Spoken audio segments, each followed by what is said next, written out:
ममता बनर्जी ने बागी नेताओं को दी खुली चुनौती। आखिर टीएमसी में क्या चल रहा है? नमस्कार दोस्तों। पश्चिम बंगाल की राजनीति में इस समय सबसे बड़ी खबर सामने आई है। मुख्यमंत्री और तृणमूल कांग्रेस प्रमुख ममता बनर्जी ने अपनी ही पार्टी के बागी नेताओं को खुली चुनौती दे दी है। उन्होंने साफ शब्दों में कहा कि अगर किसी में हिम्मत है तो वो सीधे भारतीय जनता पार्टी यानी बीजेपी में शामिल हो जाए, लेकिन तृणमूल कांग्रेस को तोड़ने की कोशिश बिल्कुल भी ना करे। ममता बनर्जी का ये बयान ऐसे समय में आया है जब पिछले कुछ समय से पार्टी के अंदर नाराजगी और बगावत की चर्चाएं लगातार सामने आ रही हैं। कई नेताओं को लेकर अटकलें लगाई जा रही हैं कि वे पार्टी छोड़ सकते हैं या बीजेपी के संपर्क में हैं। इसी माहौल के बीच ममता बनर्जी ने अपने कार्यकर्ताओं और नेताओं के सामने बेहद सख्त संदेश दिया।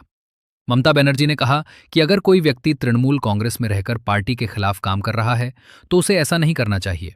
अगर उसे लगता है कि बीजेपी की नीतियां बेहतर हैं तो वो खुलकर बीजेपी में शामिल हो जाए, लेकिन पार्टी के अंदर रहकर संगठन को कमजोर करने या उसे तोड़ने की कोशिश किसी भी कीमत पर स्वीकार नहीं की जाएगी।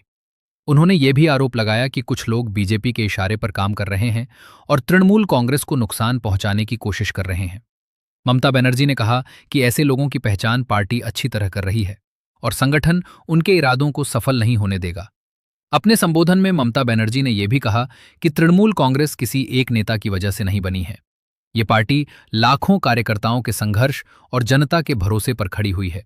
इसलिए अगर कुछ नेता पार्टी छोड़ भी देते हैं तो उससे तृणमूल कांग्रेस का अस्तित्व खत्म नहीं होगा। ममता बनर्जी ने अपने समर्थकों से कहा कि किसी भी तरह की अफवाहों पर ध्यान न दें, संगठन को मजबूत करें, जनता के बीच जाएं और पार्टी की विचारधारा को आगे बढ़ाएं। उन्होंने कहा कि तृणमूल कांग्रेस पहले भी मजबूत थी, आज भी मजबूत है और आगे भी मजबूत रहेगी। अपने भाषण के दौरान ममता बनर्जी ने यह भी कहा कि उन्हें किसी से डर नहीं लगता। वे आखिरी सांस तक लड़ती रहेंगी और पश्चिम बंगाल की जनता के लिए काम करती रहेंगी। उन्होंने साफ कर दिया कि राजनीतिक दबाव या साजिशों से वे पीछे हटने वाली नहीं हैं। अब इस पूरे बयान के राजनीतिक मायने भी समझना जरूरी है। विपक्ष का कहना है कि ममता बनर्जी का यह बयान इस बात का संकेत है कि तृणमूल कांग्रेस के अंदर सब कुछ ठीक नहीं चल रहा है। वहीं तृणमूल कांग्रेस का दावा है कि पार्टी पूरी तरह एकजुट है और जो लोग अनुशासन तोड़ेंगे उनके खिलाफ सख्त कार्रवाई की जाएगी। आने वाले दिनों में यह देखना बेहद दिलचस्प होगा कि क्या तृणमूल कांग्रेस के भीतर चल रही राजनीतिक हलचल और तेज होती है या फिर ममता बनर्जी का यह सख्त संदेश बागी नेताओं को शांत कर देता है।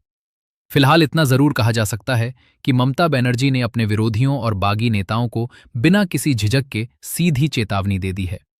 अब आप अपनी राय जरूर बताइए, क्या ममता बनर्जी का यह सख्त रुख सही है या इससे तृणमूल कांग्रेस के भीतर विवाद और बढ़ सकता है? अपनी राय कमेंट में जरूर लिखें। धन्यवाद।